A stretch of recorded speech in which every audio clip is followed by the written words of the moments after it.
미국이든 어디든 연방 대법원이든 법관이든 법적인 소신과 양심에 따라서 판단을 해야지 누가 임명을 해줬다라는 것으로 정치적 판단하면 결코 안 되는 것이기 때문에 그것은 민주적이지 않기 때문에 아마도 이제 그런 일은 없을 거다라고 생각이 드는데요. 어디든 말입니다.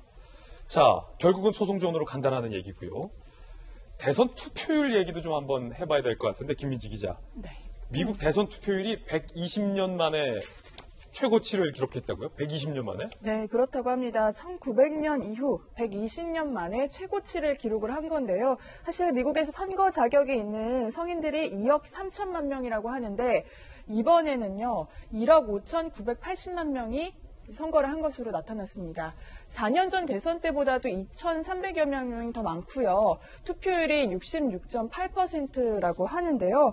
이렇게 역대 최고의 그 투표율을 벌이게 된 아마 이유가 있을 것 같은데 그중 하나가 바로 샤이 트럼프들이 사실상 더 없을 거라고 부동층이 줄었기 때문에 더 없을 것이라고 했지만 계속해서 트럼프 대통령이 현장 투표를 나와라, 우편 투표는 부정하다라고 얘기하면서 새 결집을 보여주기 위해서 아마 트럼프 대통령의 지지자들이 더 많이 현장 투표에 나온 것도 있을 것 같고요. 또 반대로 히든 바이든이라고 해서 바이든 후보를 지지하는 이 세력들이 우편 투표, 물론 코로나19 감염 우려 때문에 우편 투표를 많이 해주면서 이런 식으로 지금 투표율이 역대 최다치가 된 게 아닌가 그런 분석이 나오고 있습니다. 예. 자, 좀 구분해서 살펴보겠습니다. 소송을 하겠다라는 건데요. 그중에는 재검표를 요구했던 트럼프 대통령이 재검표를 요구했던 주도 있습니다. 나눠서 좀 자세히 살펴보겠습니다. 트럼프 대통령이 소송하겠다, 재검표 요구하겠다라고 하는 게 그냥 빈말이 아니라 정말 진심처럼 들리기 때문에 좀 나눠서 자세히 살펴봐야 할 것 같고요. 실제로 트럼프 측도 바이든 측도 법률 자문팀을 동원하고 있는 것으로 현재 알려지고 있습니다.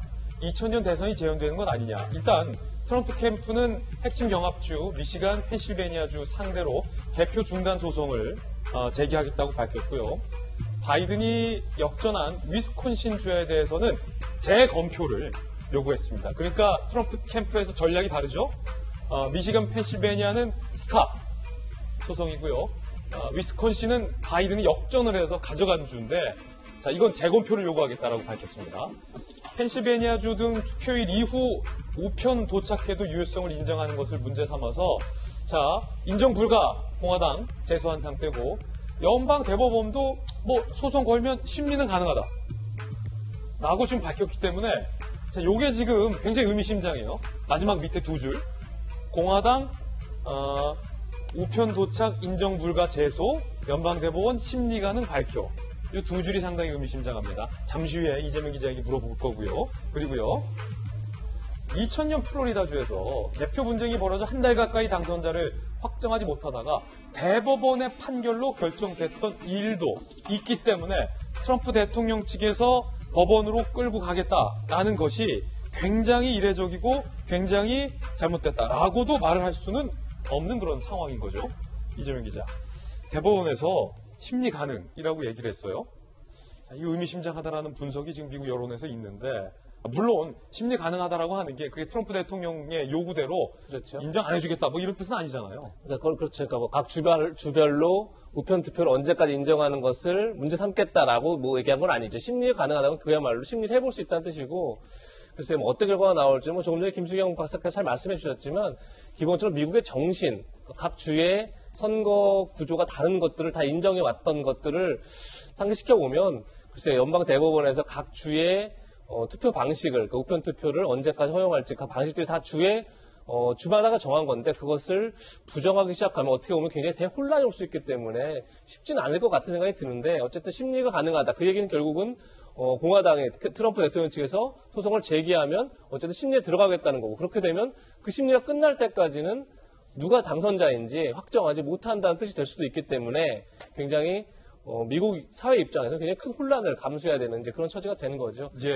그런데 어쨌든 간에 트럼프 대통령이 지금 공화당 내에서도 지금 선거가 어떻게 나올지 모르겠으나 결국은 굉장히 많은 주에서 역전을 하면 그러니까 바이든 후보가 역전을 하면서 170 이상의 승리를 할 수 있기 때문에 그렇게 되면 사실 계속 소송전을 끌고 가기는 어떤 사회적 압력 그리고 공화당 내에서도 어떤 그런 거에 대한 거부감 이런 것들 때문에 계속 끌고 가기 힘들지 않을까라는 생각도 듭니다. 예, 바이든 후보 측에서는 법률팀을 준비해 놨다라고 얘기하고 있습니다.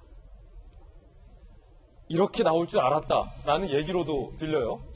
트럼프 소송 전에 바이든은 법률팀 준비, 바이든 캠프 측, 트럼프 대통령이 제대로 된 개표를 막기 위해 법정에 가겠다고 위협하고 있다.